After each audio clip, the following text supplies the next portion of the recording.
వాళ్ళని అంబులెన్స్లు ఇచ్చి పంపించేవే మనం చూసాం చాలా సార్లు. కానీ ఎవరు కూడా అలాగా ఆ, చేయరు మామూలుగా అంతమంది ఉన్నప్పుడు. లేనప్పుడు ఎవరు లేనప్పుడు కొట్టేసి వెళ్ళిపోయాడు అంటే చెప్పలేం. ఇవాళ అది కూడా చేయరు, ఎందుకంటే సీసీటీవీలు ఉన్నాయి, భయం వేస్తుంది మనకు కూడా. ఎవరన్నా కొట్టేసి పారిపోదాం అంటే అది ఇంకా పెద్ద కేసు అవుతుంది అనుకుంటాం. అట్లా పారిపోయేవాళ్ళు కూడా ఉన్నారు. సీసీటీవీ లేనప్పుడు చూసుకొని పారిపోతారు. కానీ జనం వందలాది మంది మధ్య ఉన్నప్పుడు ఒక మాజీ సీఎం అలాగా తన కారు కింద పడిన వ్యక్తిని వదిలేసి వెళ్ళిపోతాడా? ఏం అవసరం ఉంది అది? కాబట్టి అది కూడా నమ్మశక్యంగా అయితే లేదు. అంటే మరి ఎస్పీ ఎందుకు ముందు అలా చెప్పాడు? ఇప్పుడెందుకు మాట మార్చి ఎస్పీ గాని తర్వాత సర్వేస్ త్రిపాఠి వీళ్ళు ఎందుకు చెప్తున్నారు అంటే క్లియర్గా జగన్ని ఆ, ఇబ్బంది పెట్టడానికి, జగన్ ఒక మనిషిని చంపేసి అతి క్రూయల్ గా వెళ్ళిపోయాడు చూడు అని ఒక నెరేటివ్ని కన్స్ట్రక్ట్ చేయడానికి పొలిటికల్ యాంగిల్లోనే ఇది తీసుకున్నారు. ఇది గతంలో చంద్రబాబు కందుకూరు వెళ్ళినప్పుడు 11 మంది చనిపోయినారు, గుంటూరులో చనిపోయినారు. అంతకుముందు అదేదో తీర్థాలు అవేం జరిగాయి కదా, నదిలో మునకలు. ఆ, ఆ, దాన్ని ఏమంటారు? కుంభమేళ కాదు, ఏదో సమ్మేళ. సో అది జరిగినప్పుడు చనిపోయారు 27 మంది ఎంతమంది. అప్పుడు మన బోయపాటి సీను కూడా కెమెరా వర్క్ చేస్తున్నాడు, అక్కడ షూట్ చేస్తున్నాడు. కాబట్టి ఆ, ఆ, ప్రతి రాజకీయ నాయకులు ఏదో ఒకటి చేస్తున్నప్పుడు ఎవరో ఒకరు చనిపోవడం అనేది జరుగుతుంది. మన అల్లు అర్జున్ మీద కూడా ఇలాంటిదే పెట్టారు. అప్పుడు ఏం జరిగింది, నేను అప్పుడు కూడా చాలాసార్లు చెప్పాను ఆ వీడియోలు చేసేటప్పుడు, ఇది కేసులు నిలబడదు, ఇదంతా పొలిటికల్ గా. ఇది కూడా అంతే, ఇదేం నిలబడదు. నిరంజన్ రెడ్డి లాంటి వాళ్ళు వచ్చి కోర్టులో వాదిస్తే కాసేపట్లో ఇదంతా ఫేక్ వీడియో అని నిరూపించేస్తారు. సో ఇవన్నీ నిలబడదు. వాళ్ళకి కూడా తెలుసు, తెలుగుదేశం వాళ్ళు మనకంటే బ్రహ్మాండమైన అక్కడ లీగల్ ఎక్స్పర్ట్లు ఉన్నారు, వాళ్ళకి టాప్ సుప్రీంకోర్టు అడ్వకేట్లు వాళ్ళ చేతిలో ఉన్నారు, వాళ్ళకి తెలియదు. ఇవంతా ఏంటంటే పొలిటికల్ గేమ్ లో భాగంగా తెలుగుదేశం అయినా జగన్ అయినా చేస్తున్నారు. ఏమైందంటే జగన్ మామూలుగా 1 year 2 years కోలుకోడు, 11 నెలలు 11 సీట్లు వచ్చాయి కాబట్టి జగన్ ఎప్పుడూ లేనిది అతను గద్గద స్వరంతో ఒక కన్నీళ్లు పెట్టుకొని మాట్లాడిన వ్యక్తి, నన్ను ఎందుకు ఓడించారు, నేనేం తప్పు చేశానని ఓడించారని మాట్లాడిన వ్యక్తి ఇప్పటికిప్పుడు లేడు అనుకున్నారు.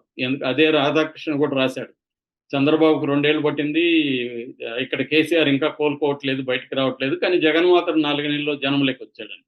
కానీ జగన్ కూడా ఏం చేస్తున్నాడు, బెంగళూరులో ఉంటూ తాడేపల్లికి ఎప్పుడో వారంలో 1 రోజు 2 రోజులు వచ్చి వెళ్ళిపోతున్నాడు.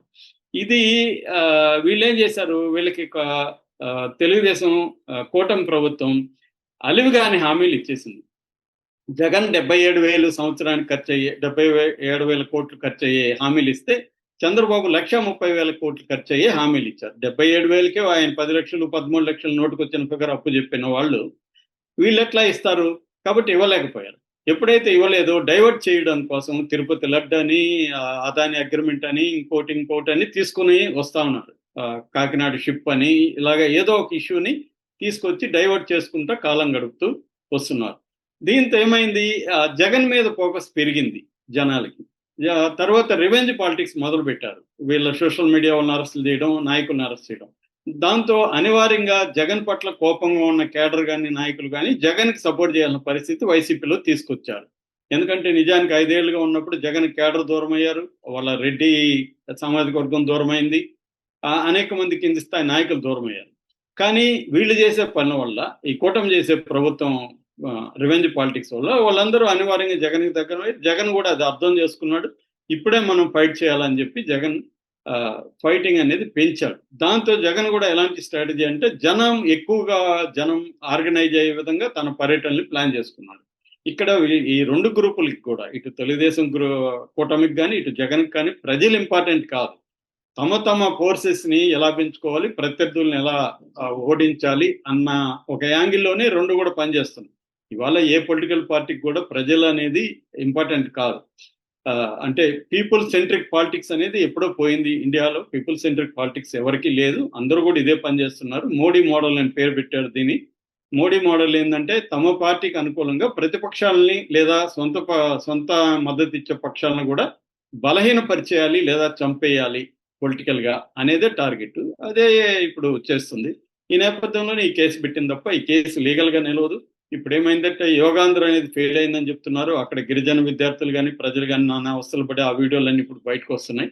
దీన్ని ఇమీడియట్ గా డ్రైవ్ చేయడం, పక్కన డైవర్ట్ చేయడానికి ఈ వీడియోని తీసుకొచ్చి జగన్ని ఇష్యూని యోగాంధ్ర నుంచి ఇటు డైవర్ట్ చేయడానికి ప్లాన్ చేస్తున్నట్టుగా వీళ్ళు ఆరోపిస్తున్నారు.